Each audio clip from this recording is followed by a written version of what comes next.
Okay, so I have a 2011 Hyundai Sonata, and I had this problem where I put gas in it one day, and even though I filled it all the way up, it wouldn't show as full. So right now I decided I need to change the fuel sender unit, but in order to do so I have to remove the fuel pump. And to get the fuel pump, you have to, to change the sensor and the fuel pump is basically the same amount of steps. So I thought I'd just buy a new fuel pump.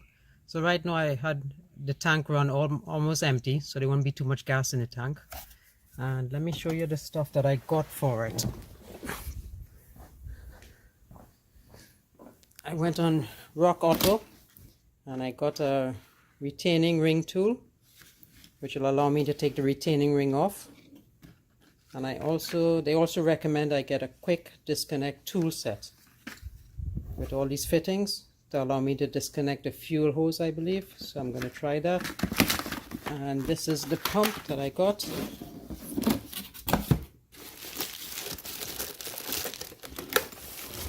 So I'm going to replace it with this one and see what happens.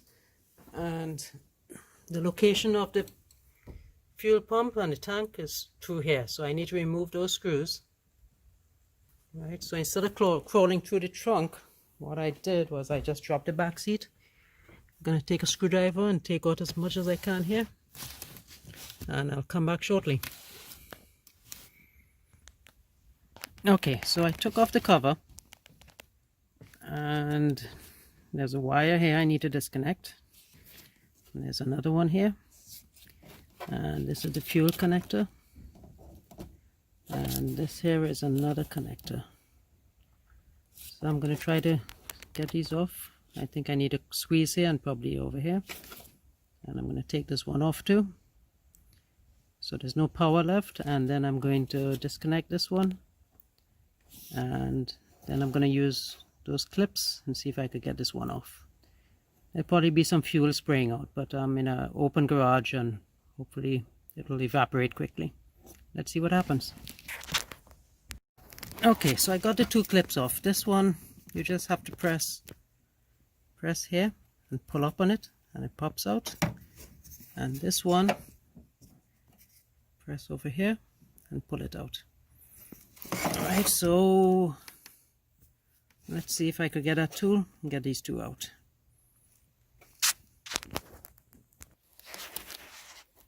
Okay, so I decided to use the red one. It says choose the appropriate size disconnect tool, and then slip it on and then push it out. Alright, so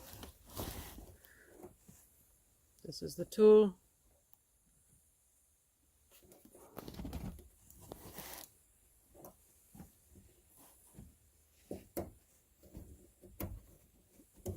Like that. I'm going to push it out.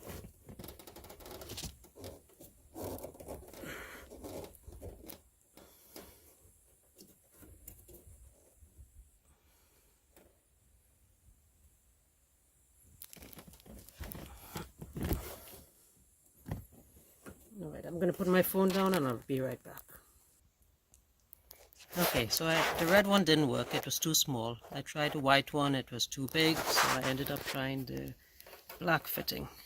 And the black fitting really just squeezes those tabs there.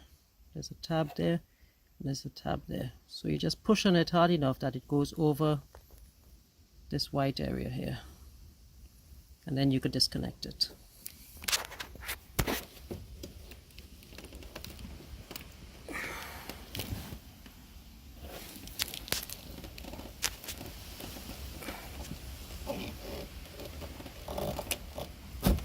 There we go, it's out.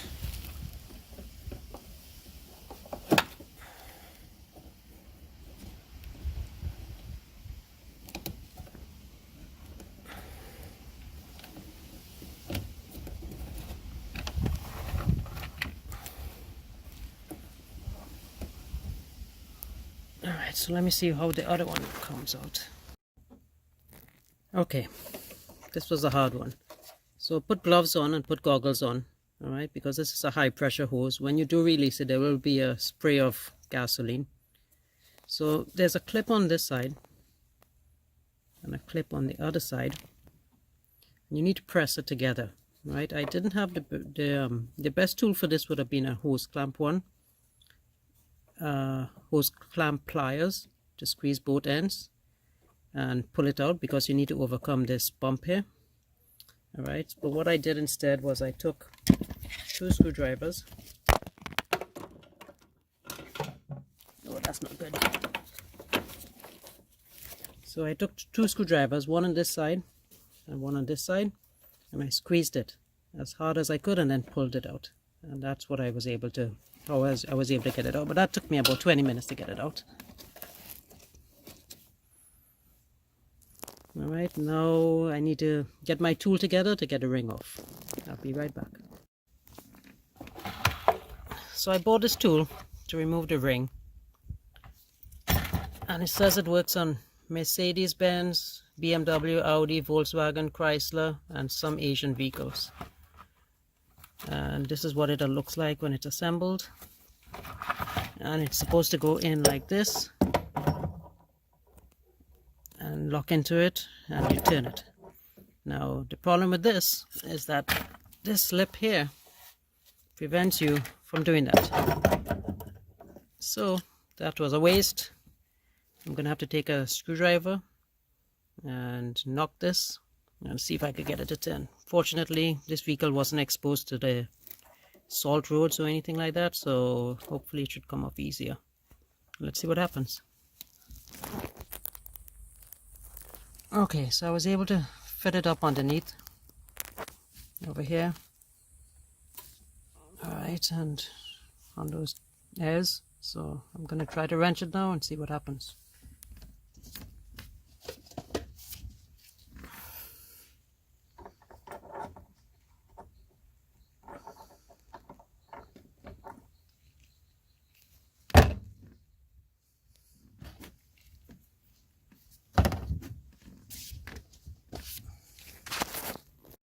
Okay, so I finally got a ring off. I had to use a chisel and a sledgehammer, and I held it over here and kept on knocking it really hard.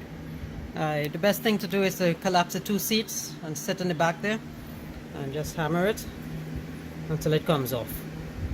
Alright, and this is what you end up with.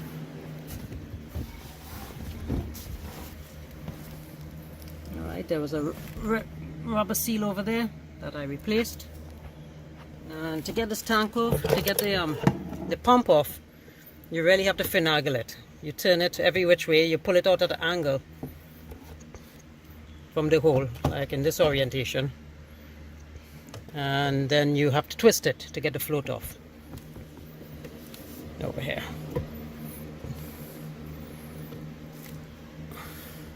Alright, I also had to get the hose off before I could fully remove it. There's a hose in here. I had to cut a small end of it off, right, to get it off the old pump. And so you have to insert the base first and then pull the hose around after the base goes in, and then connect it to there, and then you can put the rest of it back in. Alright, so let's see how it goes. Okay, I didn't realize this, but this connector was actually on, this is the old pump, and this was on it. So I'm going to need to reuse this. So you need to just pull the clip out and give it a really good pull, and it will come off. So I'm going to put this back on the hose and then clip this back on the new one. Okay, so after many hours of working on this, the following day I was able to get this back in. Just remember that there's a clamp that has to be put in underneath this. Alright, so you put in the base of the pump first, and then you pull the hose in from inside the tank and you clip it onto this. Alright, and don't forget to put the gasket on, the rubber seal that goes around it. I put it on afterwards and I just traced it all around. Alright, and then I'm going to make all my connections and then test. So the car is running now, and seems to be running. It's been running for a few minutes, so I assume everything's okay. Now takeaways from this. Would I do it again? No. It's too demanding on my body. There's too much, you know, it's physically very exhausting to do. This I would recommend. The other tool, which was this, I would not. It does not work on this car. Sonata 2012. The best thing to take off that locking clamp is a chisel and a hammer. And I guess that does it. Any questions, let me know. I would definitely recommend you take it to a mechanic next time if you need to change one of these, because it's very, very demanding work. It's not easy to do. All right? Thank you.